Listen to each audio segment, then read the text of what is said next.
"I found your letters," he said. "I only read the first line of the first one." His coat was soaked through from the rain, and he was holding a rosewood box like it was something sacred. "I thought you should have them back. Hello, and welcome to the Lingering Heart." I've been thinking about this story for days, about what it costs to love someone in silence and what it finally takes to speak. Today's story is set in the English countryside in 1815, and it is, I think, one of the most quietly devastating romances I've ever had the pleasure of telling. It's a story about letters and courage and a love that almost ran out of time. Miss Cecily Ward has loved Mr. Edmund Hale for 3 years without saying a word, not one word, choosing instead to write everything she felt into letters she never sent. Now her family's estate is being sold. She is days from an engagement to a man she doesn't love, and the new owner of her childhood home has just arrived at her door, in the rain, holding a rosewood box. Before we begin, if you're new to The Lingering Heart, welcome. I share romance stories here every Tuesday and Thursday, stories that stay with you, that remind you why love matters. If that sounds like something you'd enjoy, please subscribe so you never miss a tale. And if you're already part of our community, thank you so much for being here. Now, let's begin. The morning Edmund Hale came to collect the keys to Ashworth Manor, Cecily Ward was on her knees in the library, wrapping her mother's porcelain in old newspaper and trying not to think about the fact that after tomorrow, none of this would belong to them anymore. The house had been in her family for 60 years. It smelled of beeswax and old books and the particular cold that settles into stone walls in October. She had grown up in this library. She had fallen in love in this library, quietly, stupidly, without anyone noticing, including the man himself. She heard his voice in the entrance hall, low, unhurried, the kind of voice that never needed to raise itself to be heard. Her stomach did the same thing it had done for 3 years whenever Edmund Hale was within 20 feet of her.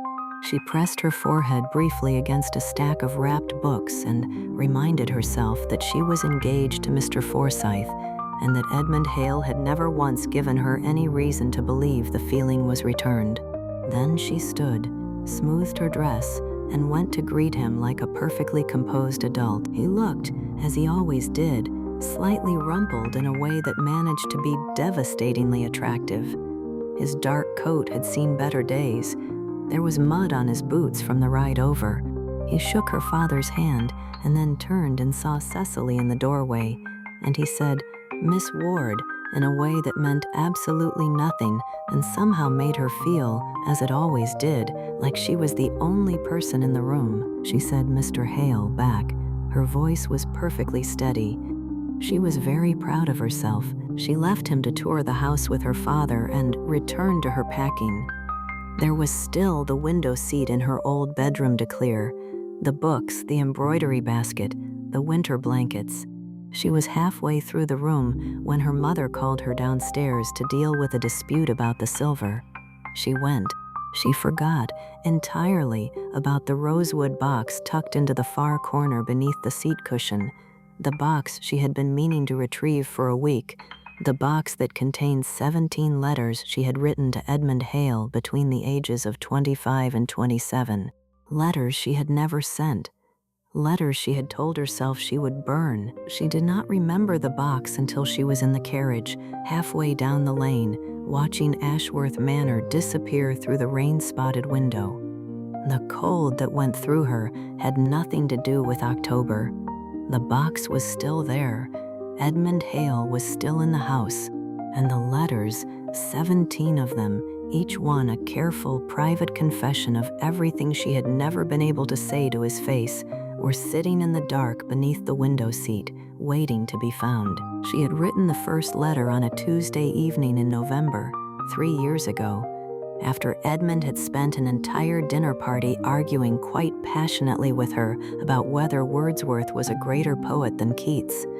She had taken his side. He had been surprised, genuinely delighted, and had looked at her across the table with the kind of attention that made her feel, for the first time, entirely seen. She'd gone home and written 4 pages. She had never meant to write a second one. She wrote 16 more. The letters were not improper. That was the maddening thing. She had kept herself too careful for that. They were simply honest. They described, in Cecily's precise and tender hand, what it was like to admire a man who didn't know he was admired, what it felt like to save interesting thoughts all week to share with him at the next gathering, what it was like to watch him be kind to people, quietly, without ceremony, and to feel the specific ache of loving someone who had no idea. They were the most truthful things she had ever written, and now they were under a window seat in a house that was no longer hers. Edmund found the box that afternoon. He was checking the room for anything the family might have left behind. It was the decent thing to do, and the cushion on the window seat was slightly askew. He lifted it. The rosewood box was small, smooth, clearly old. His name was on the first letter inside, in handwriting he recognized immediately. He read the first line. "Dear Mr. Hale, I do not expect you will ever read this, which is precisely why I am able to write it." He closed the box. He sat with it in his hands for a long time. The rain had started outside. He was aware of a feeling he couldn't quite name, something between tenderness and devastation, the sensation of having been handed something very fragile and very precious entirely by accident. He did not open the box again. He called for his horse. His housekeeper pointed out, reasonably, that it was raining. Edmund put on his coat, tucked the rosewood box carefully inside it against his chest, and rode anyway. Cecily had been sitting in the parlor of the rented cottage for 2 hours, staring at the wall, when she heard a knock at the door. It was not a knock that suggested good news. It was a knock that suggested someone who had ridden through rain because they felt they had no choice. Her heart was already moving toward the door before her feet were. She opened it herself. The maid was busy, and found Edmund Hale on the step, soaked entirely through, holding her rosewood box with both hands like it was something that needed protecting. "I found your letters," he said. "I only read the first line of the first one." He held the box out to her. "I thought you should have them back." She didn't take it immediately. She was looking at him, at the rain dripping from his coat, at the careful way he was holding the box, at the expression on his face that she couldn't entirely read, and she felt something shift inside her. Something that had been held very tightly for 3 years began, very quietly, to loosen. "You rode through the rain," she said. It wasn't a question. They weren't mine to read. His voice was quiet, steady, but he was watching her with those dark eyes that had always seen more than she gave him credit for. "Whatever is in that box belongs to you, Miss Ward. I would not—" He stopped. He seemed to be choosing his next words with unusual care. "I would not have you feel exposed, not by me." Cecily looked at the box. Then she looked at him, and then she did something she had not done in 3 years of knowing Edmund Hale. She told the truth. "They're letters I wrote to you," she said. 17 of them.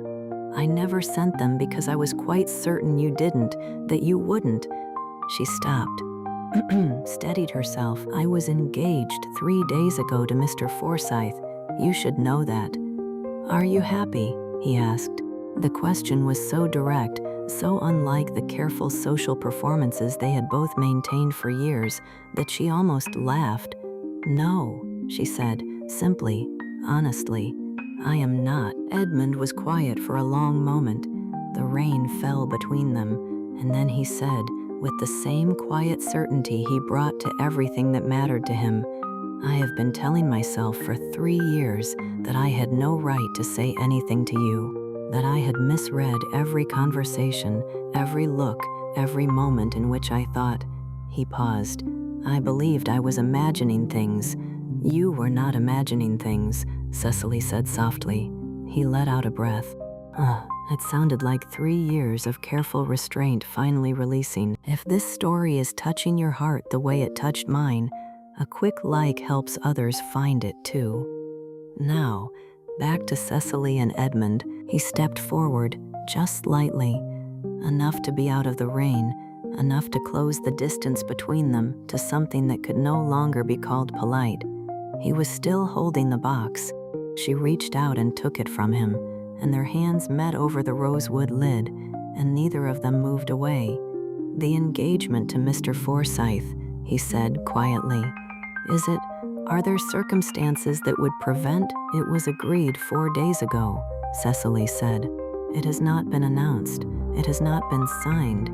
She looked up at him. "Nothing has been made permanent." He took her hand properly then, both of his around one of hers, careful and warm and entirely decided, and he said, "Then may I call on your father tomorrow morning?" It was not quite a question. Cecily felt something she had not felt in 3 years of loving this man in careful, disciplined silence. She felt light, entirely, unexpectedly, ridiculously light. "You may," she said. And then, because 17 letters worth of honesty had apparently broken something open in her, "You could also come inside out of the rain. I believe there is tea." He laughed. It was the kind of laugh she had saved up in memory every time she'd heard it over 3 years, warm and genuine and surprised out of him. He came inside. There was tea. Her father appeared at the parlor door 20 minutes later to find his daughter and Mr. Edmund Hale sitting across from each other at the small cottage table, talking the way 2 people talk when they have stopped being careful, when they have decided that the truth, finally, is safer than silence. The rosewood box sat on the table between them, unopened. It would stay that way. She didn't need the letters anymore. Mr. Forsyth received a very gracious and apologetic note the following morning.